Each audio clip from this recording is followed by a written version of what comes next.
That's why I'm particularly excited to introduce the next speaker to you, because not only have I had the opportunity to introduce him a couple of times before, even live, but the thinking that he and 28 of his colleagues came up with around about 15 years ago is absolutely fantastic. They looked at Earth as a system, and they sort of divided the system. What is possible for this Earth to suffer from us human beings, from our expansion, from the way of living, from the way that we do business, and they came up with 9 categories saying these are critical to our survival, to the Earth's survival, to the planetary survival, called planetary boundaries. And in the Anthropocene that we're living now, because we're shaping everything that's happening on Earth these days, they came up with fresh water, chemical pollution, climate change as 3 of these 9 aspects.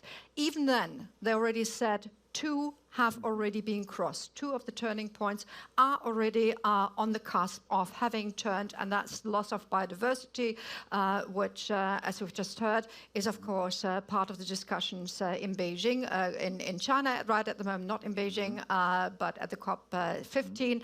And then, of course, it's something that not many people actually sort of shedding a lot of light on. It's the nitrogen cycle. Who the hell cares? But it's quite important for Earth survival, for everything else, and then we have, of course, climate change. So now Johan Rockstrom actually takes it one step further and endorses not just what we're doing here, but he actually puts up the finger and says, these are the pathways that we still need to follow. So ladies and gentlemen, I'm really, really happy to introduce Johan Rockstrom, who is now the co-director of Germany's foremost Center for Climate Research, the PIC. So dear colleagues, friends, we are in no doubt, and science is very clear here, in the super year 2021. It was the super year 2020, postponed by the disastrous pandemic, the year when we need to bend the global curve of emissions, the last year actually in all the IPCC scenarios that take us safely to 1.5 degrees Celsius.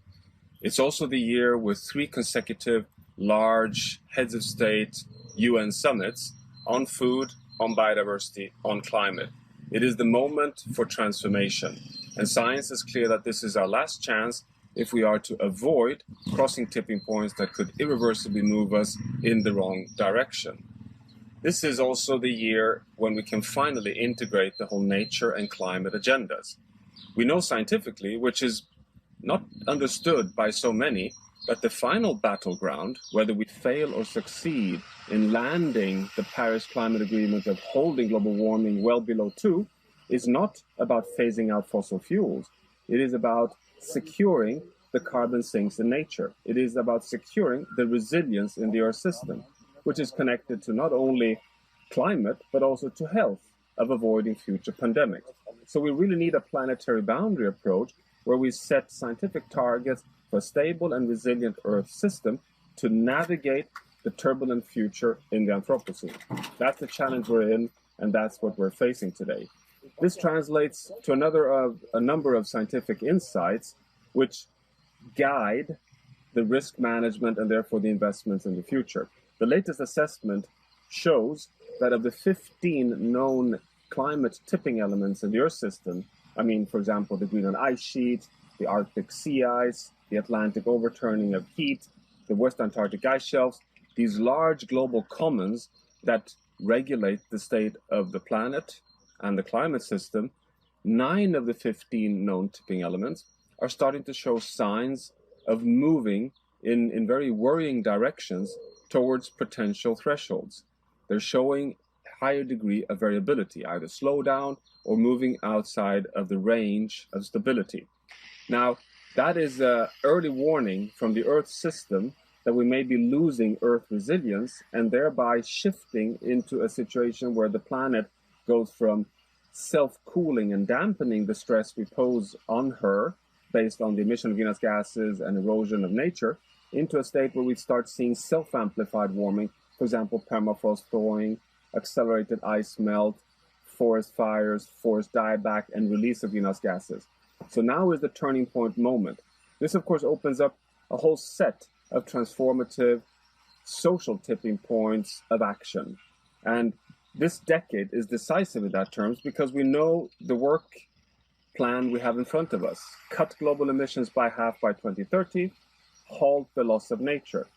A number one challenge here, of course, is for all stakeholders in the world to start recognizing that new investments in fossil fuel infrastructure must end.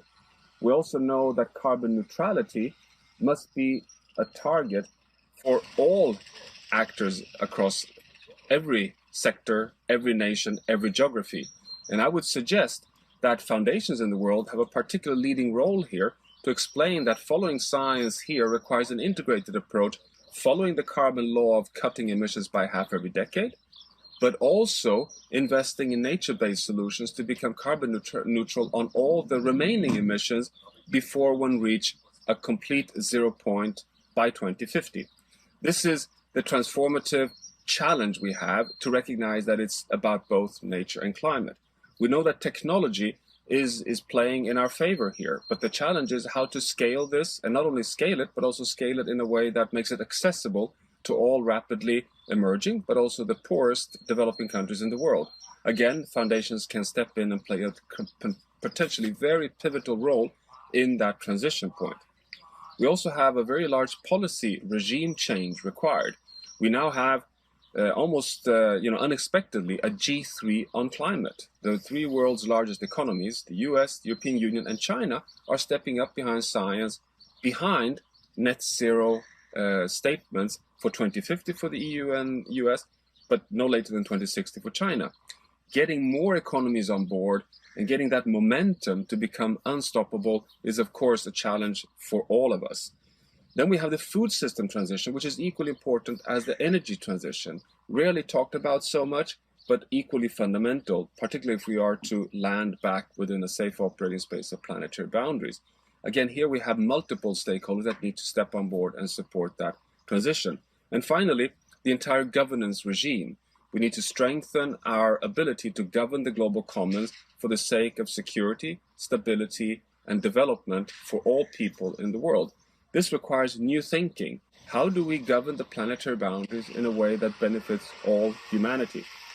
I am in no doubt that foundations in the world who can step out of the, let's say, the conventional, locked in, often incremental policy thinking can be more transformative and be daring to be at the front lines of testing and scaling new ideas. So this is truly a moment of change and truly a moment to grasp that window we have to transition back into a safe and just space for humanity on Earth. So good luck with the great work of the F20. It is fundamental and to inform our journey into the future. Thank you. Thank you so much, Johan Rockstrom. Thank you for sharing the vision of global boundaries and more specifically for having given such precise addresses to what the foundation's role might be in the process looking ahead. And I hardly know anybody who so calmly can deliver messages like this is the last year where we can still hit 1.5.